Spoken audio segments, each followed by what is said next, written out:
Hey you guys, how you doing? It's Grease here.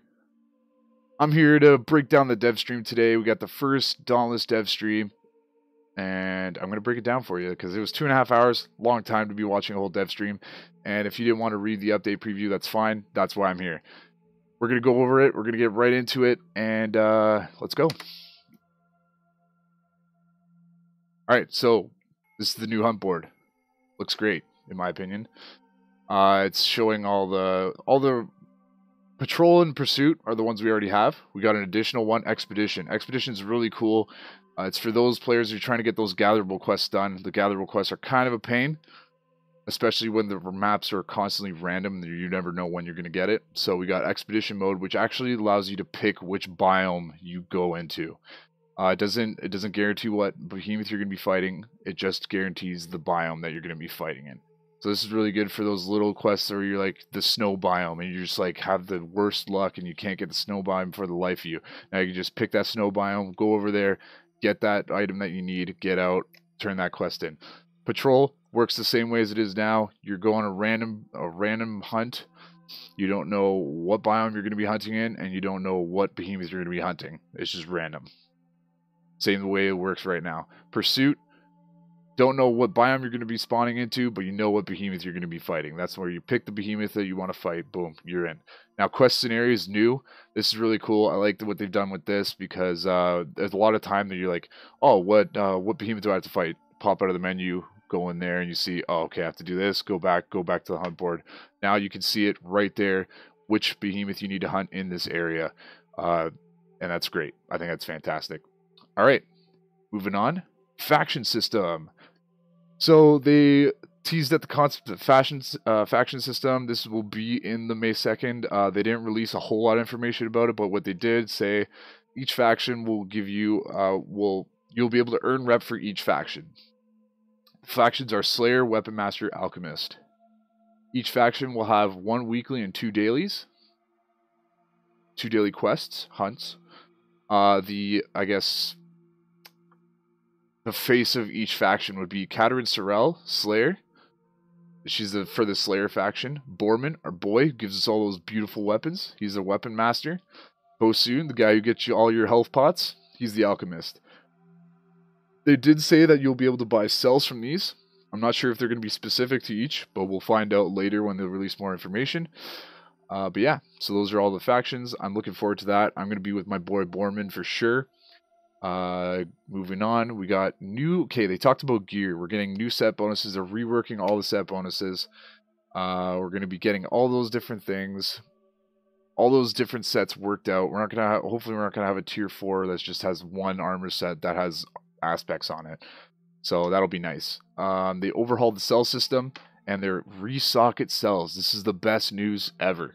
100% hands down. Resocket cells. It's going to cost notes. The rarity of the cell is going to determine the value of notes that it'll cost. So the higher the rarity, the more notes it'll take to unsocket. They did say they're going to rework this. They've reworked the cells, overhauled the cells completely. It doesn't sound like they're going to have specific weapon cells, but it was kind of ambiguous as to what cells. We'll see when they give us a cell update preview. I think that'll be answered there. But yeah, they didn't really give us a whole lot of information on that. It did kind of sound like they're getting rid of weapon cells, but we'll see. Quests offering unique rewards. So we're going to get kind of more of a campaign, if you will. So we're going to be doing quests, and we're going to be getting, instead of getting like just behemoth parts and notes and stuff, we're going to be getting like something like lanterns. They said, for an example, lanterns. We're also getting 2 new islands. This is an example of one of the islands, or this is a picture of one of the islands. It looks pretty similar to the Arid. I'm looking forward to seeing. They've said they've made the maps a little more smaller, or like the areas smaller, more confined, in preparation for a ranged weapon, maybe. I don't know, but I'm looking forward to it. It looks great.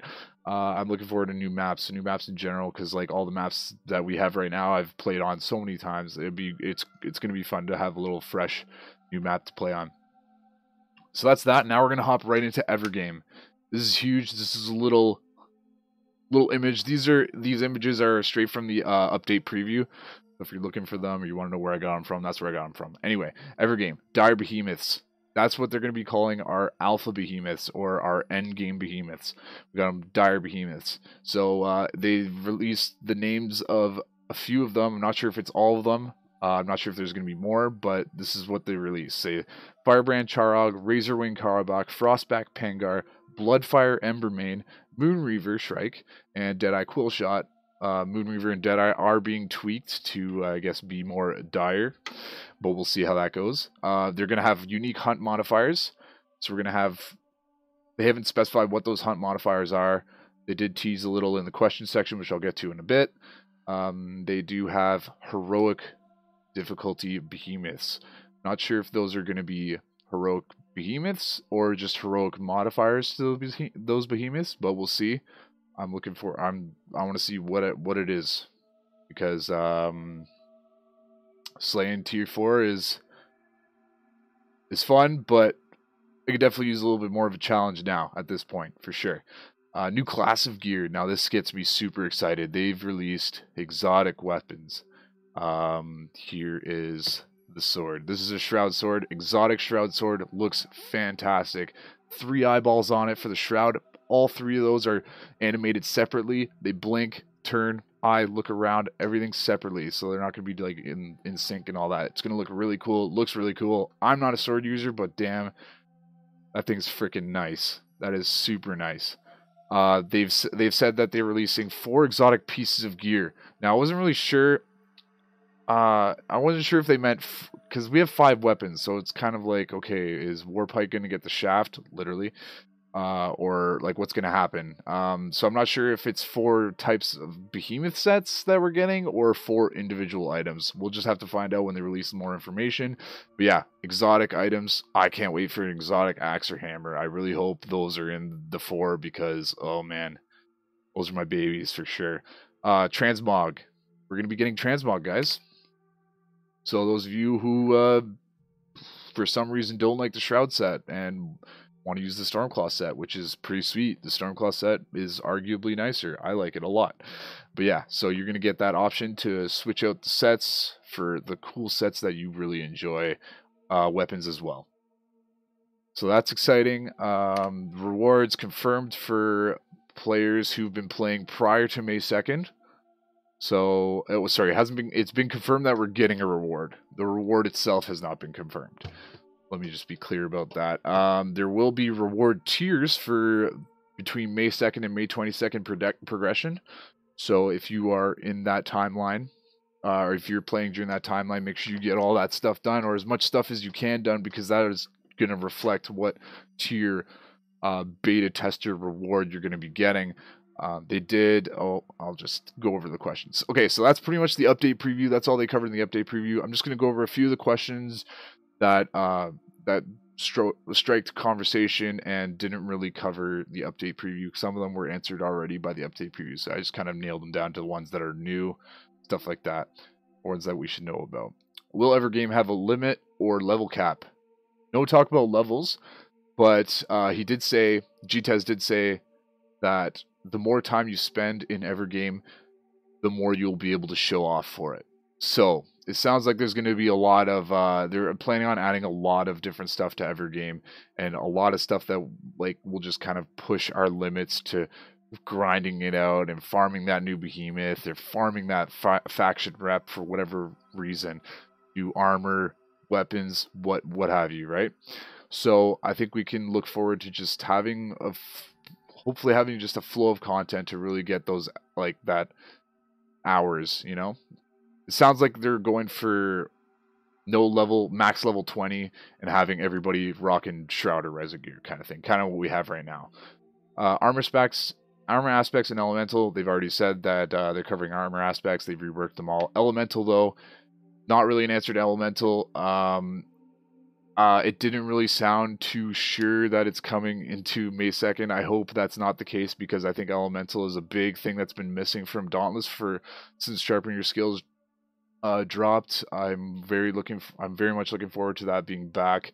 I hope it's May 2nd, but we didn't really get much information on that. The dev that's in charge of that wasn't in the dev stream, so they didn't really give much information on that. Guilds. Vitez was super excited about guilds, which excites me because I have my own guild and I want it to be as the best it can be. Guild aspects is going to be a lot of guild competition. It's going to be more of a community experience rather than just kind of like a hub for people to get guild specific items. Kind of like how if you played Warframe, kind of how that, like, you just want a guild to get all those guild weapons, stuff like that, or a clan to get those clan weapons. Yeah, he said he wants it to be more of a group investment and for everybody to kind of like pitch in to really make the guild run really well, you know? Okay, weapons. They hinted, well, okay, Gtez pretty much blurted out harp bow, and that's pretty much it. So we have a somewhat confirmation of harp bow, but we don't really know for sure. I'd be super excited. I think bows are, I like bows in general in ranged weapons, like in Call of Duties. I like the bows. The bows are sick. I put so many hours on bows. Anyway, that's besides the point. I think bows are great. I'd be looking forward to that. But that sounded like it was going to be a way farther down in the future once they have more maps created and stuff like that. They did say that they're planning on having 7, 8, 9 weapons. So we can look forward to many more weapons. That's all for weapons in general. Challenges for endgame behemoths or endgame players. Endgame players are kind of at a dry spot for that. I myself am one of them. I'm just kind of making my own challenges, doing speed runs and doing like board gear runs. Still a lot of fun, but it'd definitely be nice to have different things. Gtez hinted at different modifiers. Modifiers being serial encounters is what he called them, where you fight multiple behemoths prior to returning Ramsgate. Not sure if it would be like a duel, like a daily duel type thing, or if it would be like you fight one and then like before you leave, like another one comes along, something like that. He also mentioned poisonous bog area, so that could be an aspect that we can look forward to. Will there be Southeastern Asia servers? They didn't really say yes, but it's not like a no either. They just said that they're expanding their regions. It didn't really sound like they know when that's going to happen. It's definitely a plan for them, but they're expanding their regions, and it's just kind of like, we're getting there. We're getting there. So they're working on it, and hopefully that we'll have our Southeastern Asian players coming to play Dauntless with us. Style Hunters. As everybody knows, the true late game is Fashion Hunter, Fashion Slayer, whatever you want to call it. That's what it is. He said we want to be able to dye more areas of the armor. This is huge for me because there's a lot of armor, like a lot of armors that like there's like those one aspects that just can't be dyed. On the Rezakuri set, there's like that pinkish, like the Rezakuri fleshy armor part that you can't dye. Kind of ruins it depending on what colors you're dyeing with. Anyway, looking for more customization armor options. He did confirm an armor set for the reward for the May 2nd to May 22nd white progression. So you can look forward to that. I'm not sure what tier it's going to be. I'd imagine it'd be a fairly high tier, so just get that progression done, and let's get those sweet armor sets. Thank you guys for watching. It was a pleasure watching the dev stream. I'm super excited that Dauntless Phoenix Labs is taking the time to do dev streams. I think it's great for the community, and I'm really looking forward to more dev streams from them, and you can expect the breakdowns here. Thanks for tuning in, guys. Your boy Grease. Stay Grease.